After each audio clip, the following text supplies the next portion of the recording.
Taking a fighter designed to fight planes into ground-realistic battles is not the smartest idea, but creating YouTube videos is not about making smart decisions, so I took a fighter into ground-realistic battles.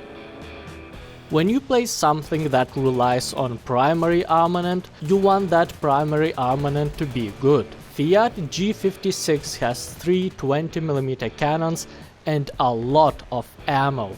I almost never run out of ammunition, even with my accuracy. Mostly for 2 reasons. I die quickly, and there are 800 pieces of ammunition that will take some time to consume.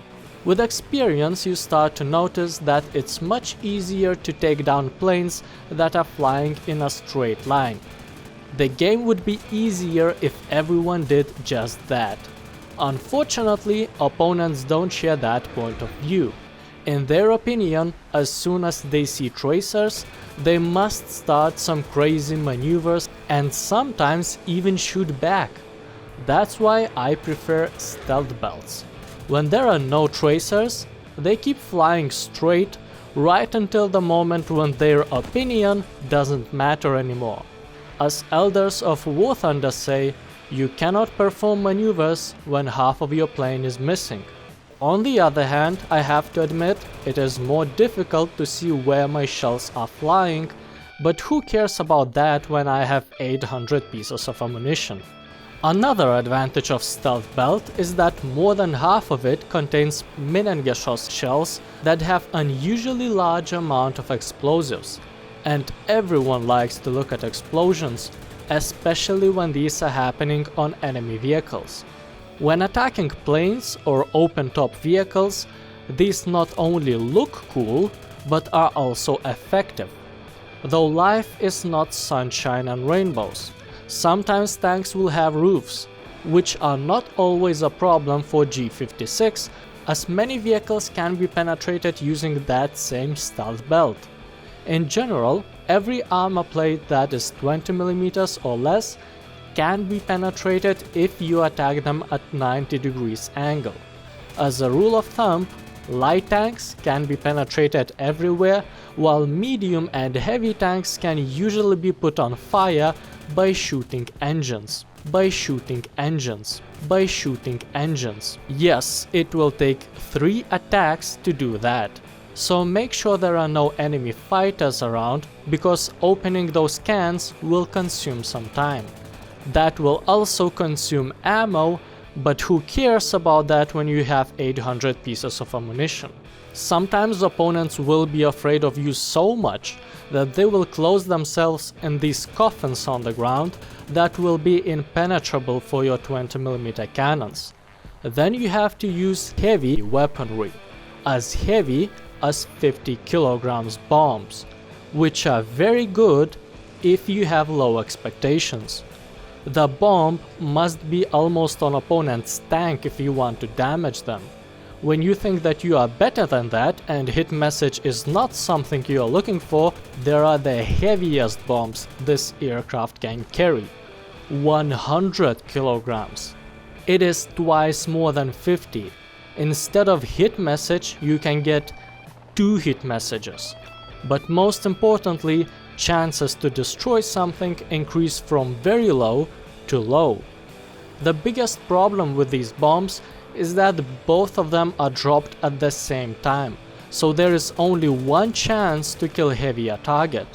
And since it would be a waste of time to go to airfield to rearm such weak bombs, maximum you can expect from them is 1 tank per battle. I don't recommend attacking anyone head-on. Players are very hostile these days. They will start shooting, and G56 is quite vulnerable to any kind of damage. There are fuel tanks all around the plane, and the only things protecting pilot are bulletproof glass and chair. How fragile this plane should be if chair is supposed to increase safeness. For this reason, it's better to be that annoying guy who avoids attacks and try to get on their 6 instead. In most cases, you should be able to do that successfully. When it comes to maneuvering, I separate all aircraft into 3 categories. When plane follows the cursor quickly, it's maneuverable. When plane follows cursor slowly, it is not maneuverable. And when plane doesn't follow the cursor at all, there must be something wrong with the plane. G56 is maneuverable, even compared to other fighters you will sometimes meet. While the most agile planes could be a problem, majority of players will choose aircrafts that can carry weapons that are more suitable to destroy tanks. You can be pretty sure that you will win turn fights with them, even if you carry bombs. When using war emergency power, water in cooling system will overheat quickly. It wouldn't be a problem for British planes where you could just drop a tea bag into boiling water, but while playing this plane, get used to annoying alert message. On a good note, many battles won't last long enough to actually damage the engine. On a bad note, battles will be short because someone took a fighter, and that is not that plane that could effectively stop advancing enemy tanks. If you want to know what can stop advancing enemy tanks, you better check some planes from the playlist in annotations. I would rate this airplane 6 songs like a G56 out of 10. Despite it might look unsuitable for ground battles, it actually performs well thanks to being really good fighter. When you destroy all opponents' planes and dominate the sky, you have plenty of time to safely engage ground targets. And there will be enough light tanks, as these are valued in ground realistic for their speed and small spawn point cost. Even medium tanks can be destroyed, but that will take a lot of time flying around and putting them on fire. So much time that you could eventually run out of 800 pieces of ammunition. G56 will often be useless while looking for suitable targets. Compare that to planes that are designed to provide close air support.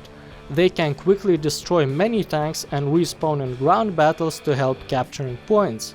So even if you kill some tanks with G56, it will have little impact on battle's outcome. So your primary focus should be on taking down all enemy planes before they have chance to drop their bombs.